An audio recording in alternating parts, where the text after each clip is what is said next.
Although I will say, microsite, which is raveclubs.com/ISE. So this has been the busiest ISE.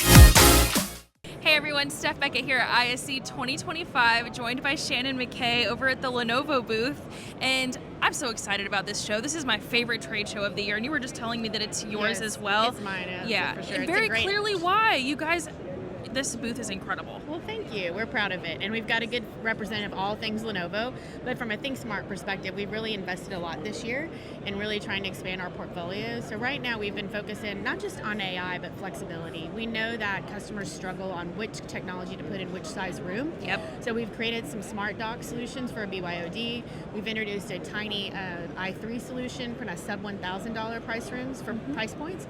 And then we've launched just recently our Core Gen 2, which has the Ultra 5 and Ultra 7, which really starts to get into those higher impact spaces where you think about multi-camera technology, you want compute in the room, you want to take advantage of those AI features, and you're starting to see differentiation across Zoom and Microsoft in those arenas of where AI will play. Yeah. And so compute is going to become even more important because putting everything in the cloud is expensive, you get latency, you get other issues. So we're excited about the portfolio, and you're going to see us continue to expand in even new categories early next year.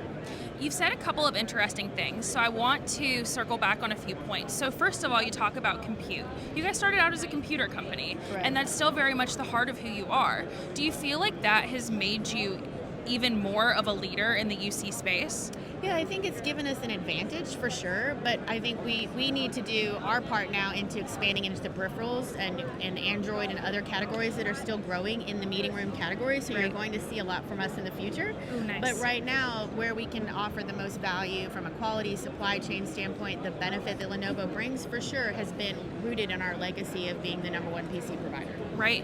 Another thing that's really big at this show is kind of everyone trying to figure out where to place AI in the meeting room, and that's something that you guys are utilizing as well, utilizing AI in a few of your compute systems, right, but also in the digital signage solution that we walked past and utilizing AI in that as well. Yep. Do you want to talk about how Lenovo decides where to start utilizing AI and how that decision-making process was?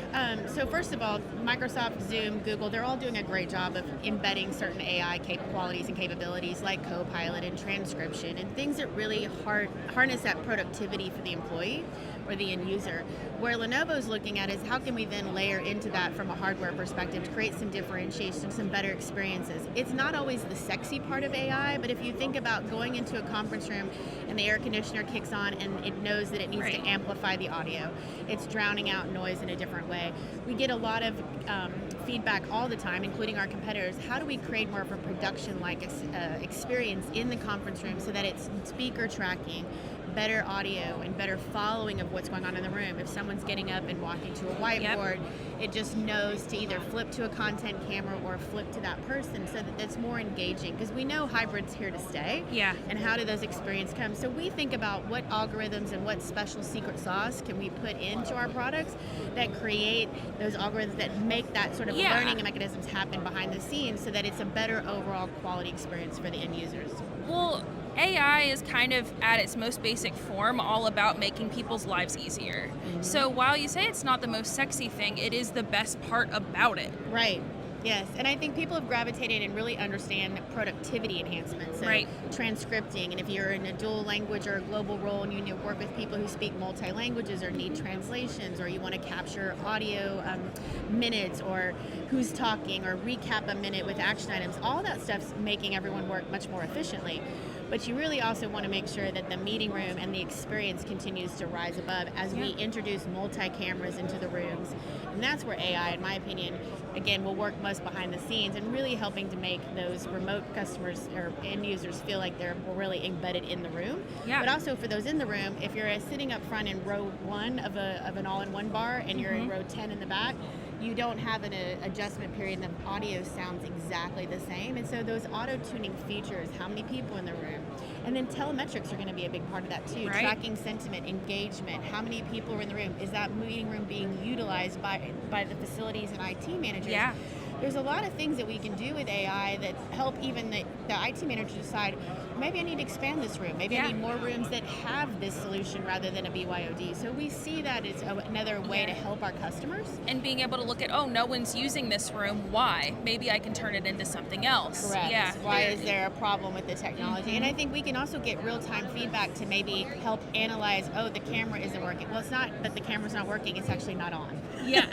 There's easy things, save some IT tickets and other things, right? Yeah. And we want to create a consistent experience so that it is easy on those end users and that the IT managers get a little bit of break in their day. Yeah. But every conference room is, you know, a unique footprint, different materials, different lighting. So AI will really start to help fine-tune those situations and not create someone getting washed out by the sun at a certain time of day. So it's really exciting about where things will go. Yeah, and since you guys are on the forefront of everything, I wanted to ask, you know, of what you can tell me, what is on the horizon for Lenovo? So we've announced that we're going to enter the Android category with Microsoft and MDUP. So that's really the first next big thing. So it's not a secret per se.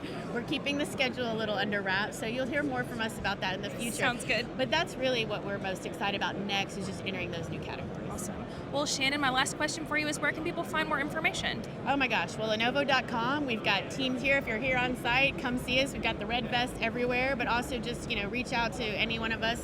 I'm found on LinkedIn as well. So we're here to help, and we want to make sure that we create those connections with our customers. Awesome. Well, thank you so much. Have a good rest of the show. All right. Well, it's great to see you again, Steph. Oh my gosh, good to see you too. And don't forget, on our side, everybody can go to ravepubs.com/ISE for all our ISE 2025 coverage. Once again, I'm Steph Beckett, and we'll see you next time. Bye.